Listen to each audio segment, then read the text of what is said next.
Are you ready to become awesomer? Hello everyone, my name is Umar Hamid. I'm your host on the No Limit Selling podcast, where industry leaders share their tips, strategy, and advice on how you can become better, stronger, faster.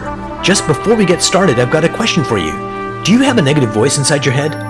We all do, right? I'm going to help you remove that voice in under 30 days guaranteed. Not only remove it, but transform it. So instead of the voice that sabotages you, there's one that propels you to much higher levels of performance and success. There's a link in the show notes. Click on it to find out more. All right, let's get started.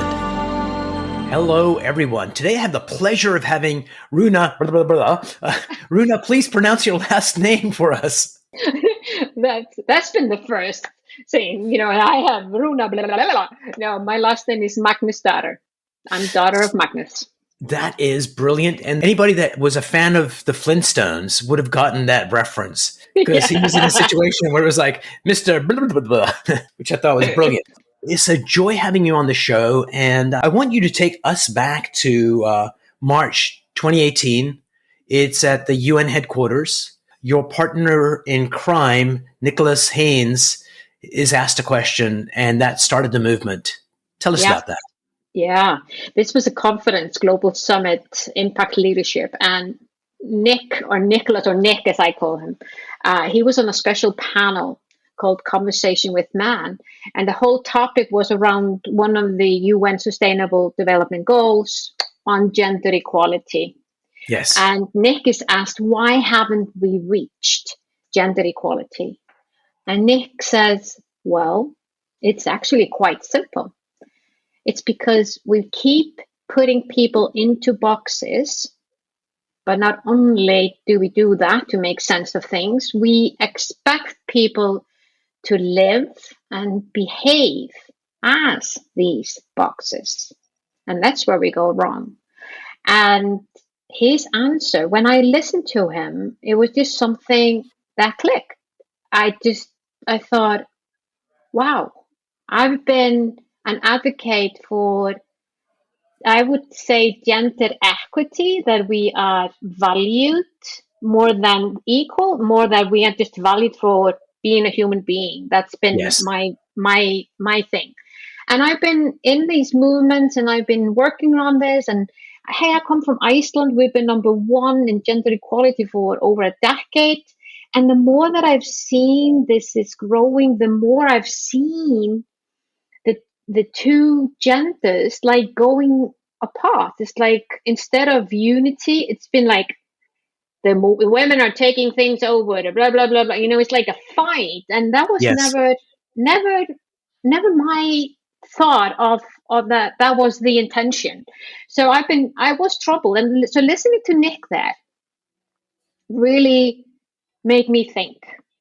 And not only Nick started, he continued, just to give you a little more insight into this matrix moment of mine, because Nick, he continues and says, he talks about what happens if you were a man and you love nothing more than to take care of children, your family, to create an environment where everyone feels safe and secure, and you're judged. You're told to man up, not to be such a, well, I'm not going to use the word yet. And you're basically judged. And at that point, I thought, I went back in time, because my ex-husband, for the last 3.5 years in our marriage, he was a stay-at-home dad. Right. And I remember he was judged. And right there, when I'm listening to him, I just realized not only was he judged by others, but here I was, the woman that wanted equal things. I just noticed I had judged him too. Yeah. And that just was devastating when I thought about that. Oh my God, I judged him. And even though he was taking care of our children and our home so that I could actually be the breadwinner. And then Nick said, or what if you're a woman and you are just fast forward thinking? You're a go-getter. You want things to happen. You're told to slow down, be more of a ladylike, be more diplomatic. And then I went, holy moly. I thought that he's just describing myself. He's just talking about me and my upbringing. I could just literally hear my mom go, Rúna, wear a dress, you don't be so confrontational, be more of a lady. It was just voices that I could basically hear being judged because I didn't fit into the typical stereotype of being a woman. Yeah, it's amazing, when somebody holds up that mirror to you. Yeah. When I first got married, I'm not a racist person at all. And my wife pointed out, do you realize that, if there's a group of people there, you will say that black guy over there or that white guy over there, that you see color first. And I had no idea I was doing that. And it wasn't with any malice, but a lot of times when we're in our box, we don't even realize it because the box has transparent walls. Yeah. And we can see other people's boxes, but we can't see our own. No, it's so true. And I would have said myself, before this incident, I would have said, me, racist? Come on. But now I'm saying, yes, I am. And I don't want to be, I know I shouldn't. There's not like nothing about my knowledge or about my experience. It's just, if I am just plain honest, what I am not used to, I look at and I find it a little bit strange. Yes. We come by this naturally and correctly, because what happens is at the heart of who we are is where we hold our beliefs. And we get most of our beliefs from our parents or uncles or aunts or teachers. And from those set of beliefs, we create a model of the world, how we think the world works. And that model of the world puts everything in boxes and categorizes everything. And what's worse is if somebody puts something there and it's not in your model of the world, that does not exist. And then from that model of the world is where we get our behaviors. And some of our behaviors are overt, but many of our behaviors are unconscious that we do without even knowing. And then that gives us our results. And to us and our model of the world, everything is perfect, is perfectly normal. What are you talking about? I have nothing against women, whatever. There's not that bone in my body. And then you have somebody point out, did you realize that you did this? And sometimes we get the epiphany and sometimes we attack the messenger because we need to hold on to our model. And so we're holding on to our box. Yeah. This is how it is. Yeah. So tell me about the methodology you guys came up with to maybe either open up the box or dissolve the box. Tell me more about that. Well, okay. So following this whole aha moment, Nick and I actually in a taxi from the UN to JFK, that was supposed to take 40 minutes, took 2.5 hours because there was storm coming up and horrendous traffic. So in that taxi, we decided to do something about this. So we decided to create a movement. We decided to write a book, and we decided to create space for people to come together there's a safe space to basically just explore this, because we all do this, but it's when it goes up on the surface, like everything else that comes up on the surface, then you can watch it, and then you can see, well, what am I going to do with this? And then you can do something about it. So 6 months after that taxi drive, we held our very first event, which was in partnership with the Icelandic Embassy in London, where we got together people in the leaders in the UK market for gender equality, and we had our very first what we called No More Boxes Breakfast Club, nice. A space to talk. 9 months after that taxi drive, talking about a pregnancy, the book, The Story of Boxes, the Good, the Bad, and the Ugly came out, and that's actually to answer your question. Because as we went into and looked really deep into this, and we have a team of neuroscientists with us and energy people that in the energy field and real professionals that are working on with us on this topic, we saw that boxes can be good. They can make us feel safe. They can make us feel we are secure, and here I'm accepted in this environment, and I feel good, and that can be a good box. That same box, if we're not aware, it can turn to be bad and even ugly. And just as an example, I mean, if you look at relationships, if you fall in love with someone, wow, that's a good box, isn't it?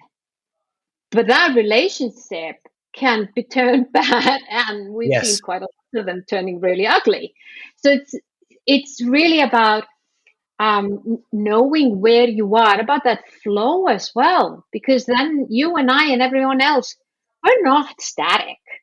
We're human beings, and we have our ups and downs, and there are all types of things happening for us. So a box can be, it's about this awareness that, am I putting you in a box that is serving you? And when I put you into a box, am I doing a box that is serving me? And Right. it's just that, yeah. Yeah, so let me ask you, tell you a quick story first, and I'll ask the question. I had these defining moments in my life, and one of the defining moments was I was listening to the radio in Toronto, Canada, which used to be my home, and there was a story about this new program that the Canadian government had, which was to get people on welfare and get them to get the education they needed to get careers that would just change everything. And they had the poster girl of that program. She had just become a paralegal, and she was going to all the radio shows to talk about the program. And then the interviewer asked her this question. So, going from welfare and taking this journey to paralegal, what was the hardest part? And I figured maybe the education, balancing things. And she said the hardest part was my family. Because they were like, why would you want to do that? You're getting a welfare check. Like, it doesn't even make any sense. So A, that blew my mind. And B, here's the question. Is there, I have a box and my family members have a box, but do we build a box together where all the pieces fit in? And if you try changing your box, you're upsetting the entire family dynamic. And then the entire family is like, Runa, who do you think you are? You need to be the good daughter or whatever. So talk to me about those family dynamics in boxes. Oh, they can be all sorts. They can be really all sorts. And I think we can all go into that. Here is Big Mama or Big Daddy, or, we don't talk about these things in our family. That could be a box. It could be, in our family, this is how we do things, no matter what. We have always done it this way. And it doesn't matter if you're suffocating, we are going to continue doing that. Yes. And often these boxes, they might form like, speaking of stories, they might form like, it's a very familiar story. I think most people are familiar with the lack of lamp story, where the young couple, they are just having their first lack of lamp and making that in their new home. And they decide they need to cut the bone off. And so let's say the girl is preparing the meal. She's cut it off, and the boy comes and, why are you cutting off the bone? And she says, well, that's a good question. Mom always used to do that. I need to ask, actually. So she calls up to mom and says, Mom, I'm just making a leg of lamb here, and my boyfriend just asked, why are we cutting the bone off? And she goes, that's a really good question. Well, actually, your grandma always used to do that. Oh, well, I will ask her. So she calls grandma and says, well, she's making this leg of lamb, and we just started to think, why are we always taking the bone off? Is there a reason for that? And grandma says, well, I didn't have big enough pot in those days. Yeah. It's amazing how we got caught up. But going back to this is the way we've always done it. That is not just you making fun, because pretty much we have our self-identity. Yeah. And that is precious to us. And when somebody tries to upset the apple cart on our box, that really, we go into survival mode. And they may have a smile on their face when they're saying it, but internally, they've got that feeling. And some, of course, families are externally saying, you will never change this. We've always done this. And what they're underlying is, only bad people is not said, but that's really what they're saying. Would do it this other way. So it's that human condition. So how do we take that and get, I don't even want to say enlightenment, because that isn't the right word. So how do we get people to switch that norm and realize, wait a minute, there's this concept called a Spanish prison. I'm not sure if I've got it right, but this is what it means is, let's say I was a con man and I create a circumstance that you voluntarily give me all of your money. Mm-hmm. And you thought you had freedom of movement, freedom of action, but I made sure that I created circumstances that was the only choice you had. So it's a prison we don't even know we're in. Yeah. So how do we get people to first realize they're in a prison, and then go, I want to do something about it, because sometimes knowing it's fine. That's fine. We've always done it that way, Runa. Have a nice Yep. day. So how do we take that transition and get people to realize, wow, we don't need to be stuck in this way?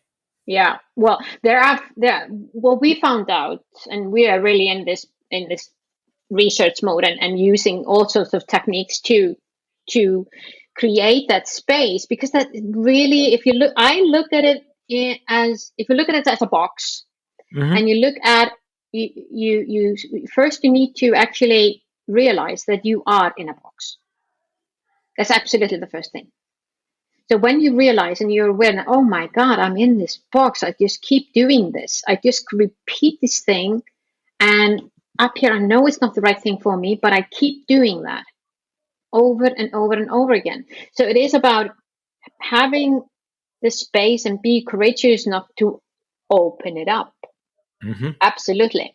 Now, if it's full of things that might have served not even your parents or your grandparents, we could go way back one.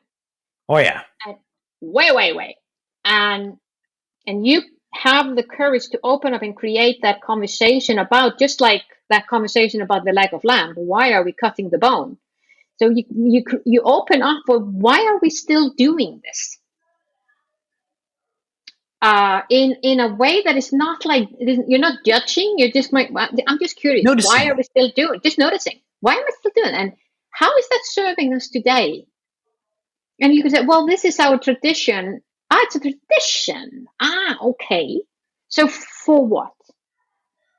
So you can, instead of making it so static and then like you're not going to be part of this family anymore if you don't follow this, or whatever that conditions become, it becomes more of a conversation about, oh, it used to be like this, and we kind of like thought it was cute to continue, just to get, it was what great grandparents used to do, and we kind of like want to hold that. Ah, okay, it's just a tradition. Yeah, I'm just going to put that pin in here, and that's my tradition. Off I go. That creates a little space. So you can Yes. take out of that box things that are not serving, and you open it up so that it's space for new things to go in.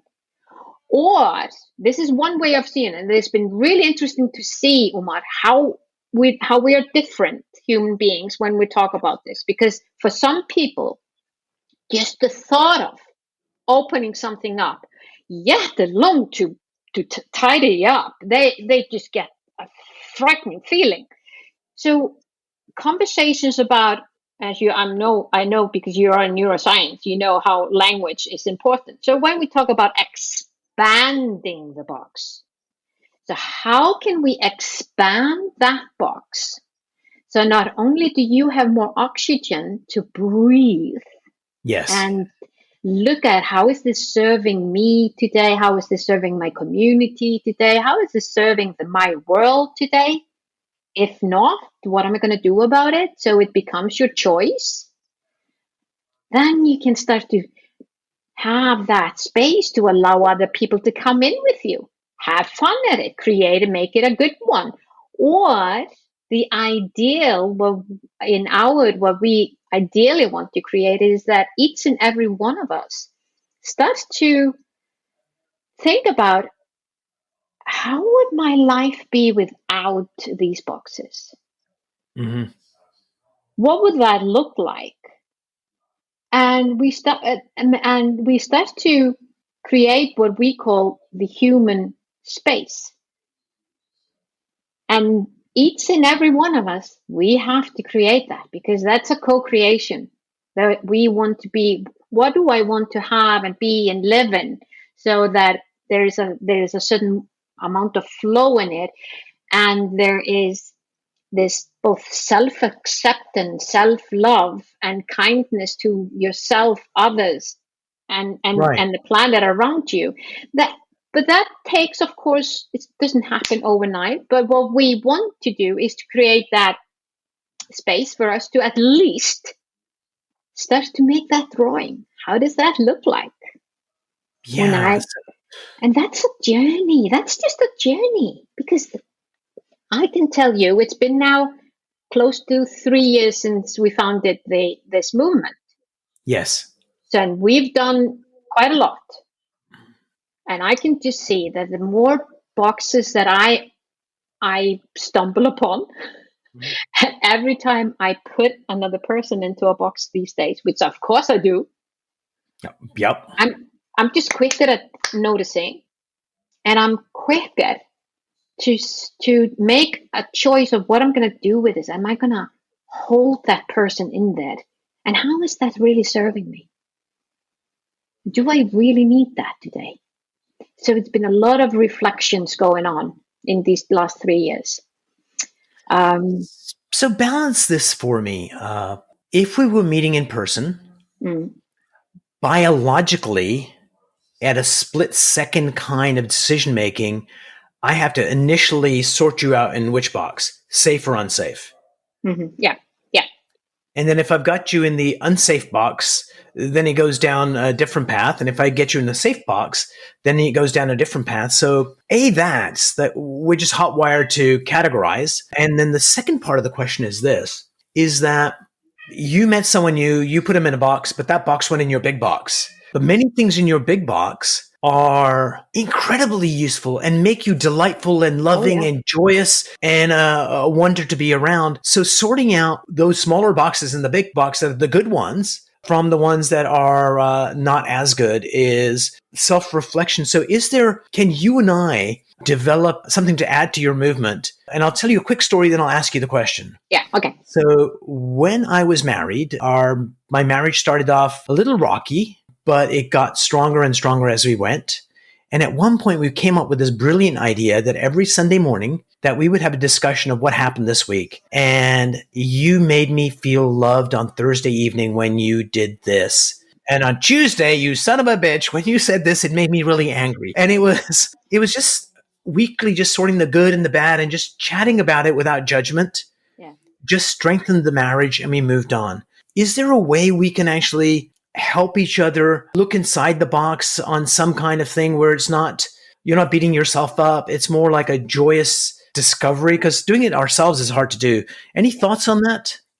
Boy, I love that question. I really do. One of the things that I felt has been really useful tool for me is to understand.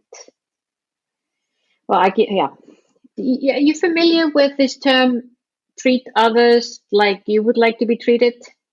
Yeah, there was a guy called Jesus. He's in the Bible. Yes, I have heard that. Exactly. Yeah, exactly. Well, I understand that whole concept. That's not the thing, but I think it has been more valuable for me to turn this around, to say treat people like they would like to be treated. Yes. In the US, they call it, the first rule is the golden rule. And the second rule, the one you just said, they call it the platinum rule, which is more valuable. It's more valuable. And that, of course, does mean that I have to, those split seconds where I'm judging you, I just have to be really aware that it's just my own shit that I'm judging from. Yep. Excuse the language, So for me, my wife passed away 3 years ago, and I'm in a new relationship now. Thank you. Now it's like really, really new. 2 weeks. And one of the questions I asked last night was, how do you feel loved? Because I have no idea. No. But asking that person, how do you feel loved? And what they answered was kindness, making me laugh. They're just simple, basic things. Yeah. And it doesn't have to be a lover. It could be your son. It could be a new coworker. Like oftentimes I ask, how do you like to be led? Sometimes people can answer that. Tell me in high school, which was the teacher that got the best work out of you? What did they do? And sometimes it's enlightening for them. It opens up their box. Then it gives you the valuable information. Oh, you like to be beaten. Not a problem. We would never do that. Well, you can go deeper than that. But it's true. And isn't that a more interesting conversations? I think I will leave you with two really important human traits that we should strengthen. One is curiosity, and the other side of that coin is creativity. And be curious about yourself, around the people around you, and then that creativity comes in to go, okay, how can we do better? Or that Yeah. Runa chick, she's doing this, which is like super cool and wonderful. That's not in my box. How do I bring it into my box to make it one of my things? So Runa, before we part company, and we're going to put all the links to the movement and you, because you're a brilliant coach for leaders, could you please share one mind hack, one simple trick that you use to get more productivity or happiness or love? What's one little trick that you use to just get more out of life? Uh, I have, I have quite a few that I kind of like reach out to in times of needs. And one of my favorite is, especially when I need to be brave enough, when I need to be courageous to step into something that I'm maybe a little bit afraid of doing. And that is, I tell myself, Runa, just do it. You're never going to get out of this life alive anyway. Thank you for sharing that, and never get out alive. So let me tell you why I think that's really funny. There was a woman that wrote a book on the self-help movement. And the interviewer asked her, so, how long has this been going on? And she said, ancient times. She had this one text that was written by a pharaoh in Egypt for his son to be a good pharaoh. So it's like, was it like How to Be a Pharaoh? She goes, yeah, it kind of was. But what brought it up was Marcus Aurelius was one of the books she cited. He had this one book, I forget the name of it. The chapter structure was like this. So let's say you're talking about family. And he talked about, all the challenges with family. And the punchline was, at least you're not dead. Then he was talking about politics and office politics. The punchline was, at least you're not dead. Yeah. Like there's hope. Runa, this was such an honor and a delight to have this conversation with you. And hopefully this is the first of many. Thank you so much for being on the show. Thank you.